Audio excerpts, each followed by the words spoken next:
Menteri Keuangan Purbaya Yudisadewa mengungkapkan anggaran pendapatan dan belanja negara atau APBN 2025 tercatat defisit 695,1 triliun rupiah. Realisasi sementara ini setara 2,92% terhadap produk domestik bruto. Pada rilis APBN kita di kantor Kementerian Keuangan Kamis siang, Purbaya menyebut pendapatan negara sepanjang 2025 mencapai 2.756,3 triliun rupiah atau 91,7% dari APBN. Sementara belanja pemerintah terrealisasi sebesar 3.451,4 triliun rupiah atau 95,3% dari APBN. Defisit APBN 2,92% ini meleset dari rencana awal di 2,53%. Menurut Purbaya, realisasi ini merupakan kebijakan dari APBN sebagai counter cycle untuk menjaga daya beli masyarakat dan perekonomian negara dari pergolakan ekonomi global. Ia tetap optimis bahwa defisit APBN terjaga di bawah 3%. Ini tadi dengan misi untuk menjaga ekonomi tetap bisa berekspansi di tengah tekanan global yang tinggi. Inilah kebijakan real dari countercyclical yang sering saya bilang selama ini. Sebenarnya kalau saya buat nol defisit juga bisa. Saya potong anggarannya, tapi ekonominya morat-marit. Jadi ini adalah kepiawaian dari teman-teman di Kementerian Perekonomian Keuangan untuk memastikan ekonomi bisa bertumbuh terus tanpa mengorbankan sisi kehati-hatian dari fiskal. Walaupun gelembung, kita pastikan di bawah 3%. Ini adalah standar Maastricht Treaty yang paling ketat. Defisit APBN 2025 melonjak menjadi 695,1 triliun rupiah atau 2,92% terhadap produk domestik bruto, melampaui proyeksi awal dan mendekati ambang batas 3%. Pelebaran defisit itu membawa konsekuensi meningkatnya kebutuhan pembiayaan dan utang pemerintah. Lantas bagaimana pemerintah menjaga stabilitas fiskal di tengah ruang yang terbatas ini? Dan untuk mengelaborasinya sudah bergabung melalui sambungan virtual Direktur Eksekutif Selyos Bima Yudhistira. Mas Bima, selamat pagi Mas. Selamat pagi. Baik, Mas Bima, dengan defisit APBN 2025 melebar ke 2,92 dari PDB, apakah ini menjadi warning fiskal serius atau pemerintah masih bilang ini masih dalam ruang aman kebijakan counter cyclical, Mas? Ini sesuatu yang sangat serius ya. Ini ultra dan super serius. Ultra Kenapa? super serius. Karena revisi dari APBN itu beda dengan regulasi-regulasi lainnya yang bisa direvisi. Karena undang-undang APBN ini kan dipantau semua investor, pelaku pasar keuangan maupun pelaku di sektor usaha. Jadi kalau defisitnya sudah hampir menyentuh 3%, tapi yang dilakukan bukan rem defisit, tapi justru merevisi regulasinya, itu bukan opsi yang bagus. Jadi opsinya apa sekarang? Opsinya tetap harus di bawah 3%.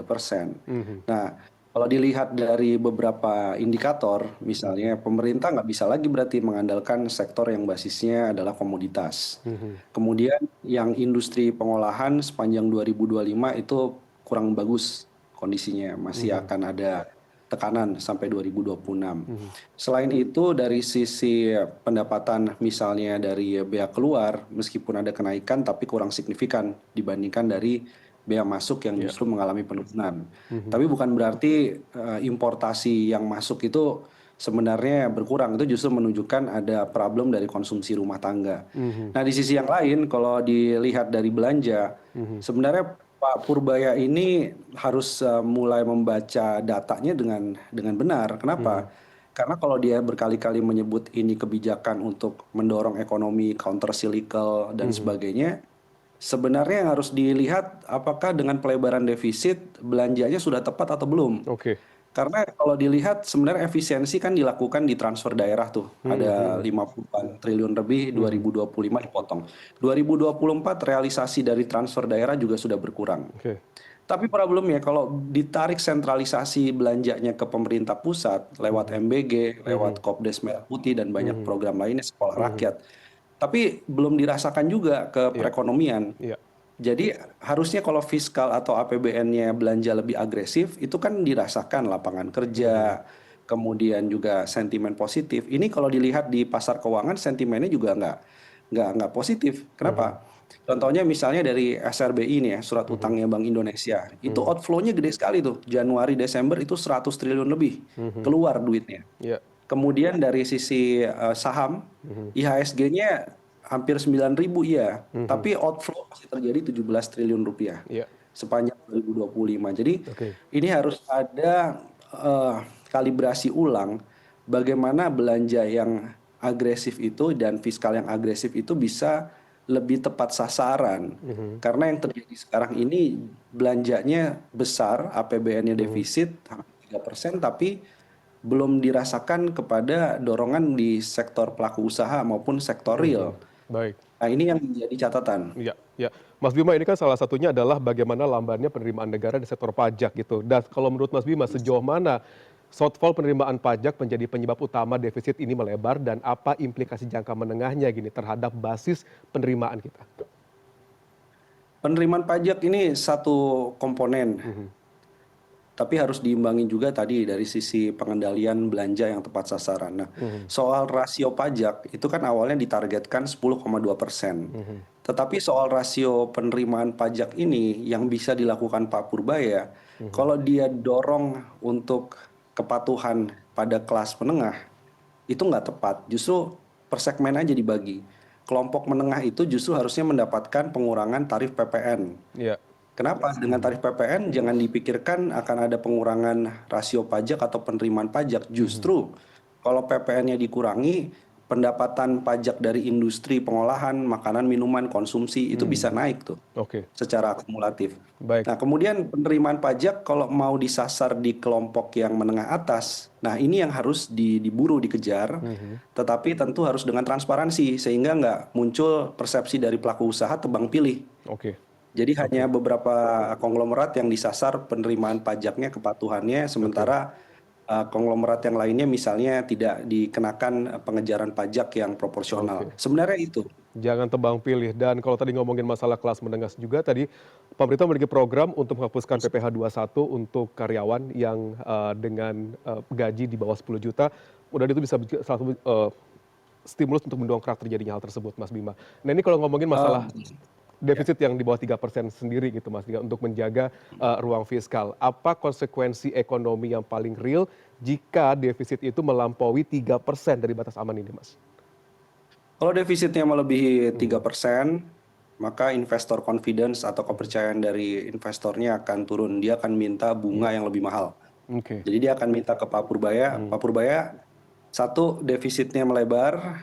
Kedua, inflasinya juga makin naik, maka kita akan tertarik membeli surat utang pemerintah itu dengan bunga yang lebih naik. Nah, jadi kita akan mereverse yang terjadi. 2024 imbal hasil surat utang pemerintah itu 7%.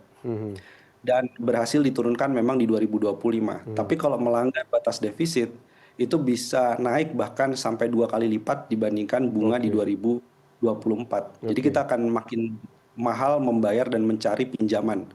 Akhirnya pinjamannya jangka pendek dan bunganya justru lebih tinggi. Yang berikutnya lagi adalah soal defisitnya melebar, tapi untuk apa? Ini yang harus dijelaskan. Karena kalau kita lihat nih ada korelasi negatif antara pelebaran defisit yang harusnya belanjanya makin jor-joran ke sektor-sektor yang bisa menciptakan lapangan kerja, bisa meningkatkan pendapatan kelas menengah terutama.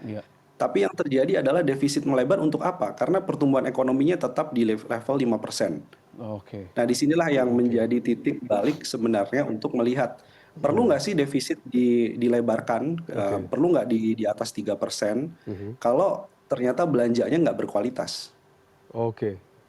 Kalau dari rekomendasi kebijakan struktural yang paling mendesak dari reformasi yang disampaikan ini, apakah reformasi pajak harus dilakukan segera gitu, ada efisiensi belanja hingga penguatan pengawasan, mana yang paling kira-kira paling prioritas oleh pemerintah untuk menjaga defisit ini, Mas?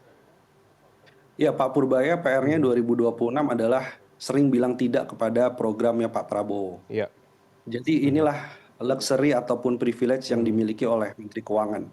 Karena dia sebagai bendahara negara, pegang kas, pegang uang. Kalau ada usulan program-program yang efeknya kecil ke ekonomi, bahkan sifatnya adalah substitusi menggantikan aktor ekonomi yang ada bukan menambah lapangan kerja yang ada, maka Pak Purbaya harus bilang ke Pak Prabowo, defisitnya bisa tambah lebar nih, beban utangnya juga makin naik. Jadi pilih-pilihlah belanja mana yang jadi prioritas. Kemudian soal reformasi perpajakan, ini listnya sudah banyak sekali. Kita bisa kasih 100 lebih reformasi perpajakan. Nah, tetapi problemnya adalah ada bottlenecking di level administrasi dan juga level politik. Oke. Ya. Karena yang disasar untuk kepatuhan pajak itu adalah pelaku usaha yang punya kepentingan secara politik dan di sekitar istana. Oke. Jadi ini butuh backup langsung dari Pak Prabowo kalau memang ingin rasio pajak naik, dia harus memperbolehkan Pak Purbaya itu untuk menagih kepatuhan pajak, kebocoran-kebocoran pajak di sektor komoditas, siapapun pemilik bisnis atau beneficial ownership dari usaha-usaha yang ditarget pajaknya tadi. Nggak boleh tebang pilih. Oke. Itu. Kalau lihat kondisi sekarang, Mas Bima, terakhir saja gitu, dengan kondisi sekarang, dengan kebijakan yang diambil Pak Purbaya, bagaimana kondisi perekonomian kita, global juga seperti itu. Menurut Anda, apakah kita dimungkinkan untuk menyentuh level aman 3% kira-kira? Sangat bisa. Jadi nggak boleh ada opsi untuk melakukan revisi Undang-Undang Keuangan Negara 2003. Jadi tetap defisitnya harus di bawah 3%, fiskal harus disiplin, karena itu yang membuat para pelaku usaha, investor yang mau masuk itu lebih trust terhadap pengelolaan fiskal kita. Itu udah harga mati lah di situnya. Nah, tapi apa yang dilakukan oleh Pak Purbaya ini masih apologi, masih memaparkan problem, belum dilihat gebrakan untuk bisa mengendalikan defisit di 2026. Baik. Karena kita khawatir bahkan sebelum menyentuh akhir 2026, defisit realisasinya bisa lebih dari 3%. Baik. Mas Bima, terima kasih banyak sudah berbagi di CNN Indonesia Business sore ini. Terima kasih banyak, dan kita sama-sama kira-kira ada gebrakan dari Pak Menteri Purbaya, kira-kira akan seperti apa reformasi terkait dengan pajaknya sendiri, efisiensi belanja, hingga penguatan pengawasan itu menjadi penting supaya tidak mencapai level 3% nanti ke depannya. Terima kasih, Bima Yudhistira, Terima kasih. Selios.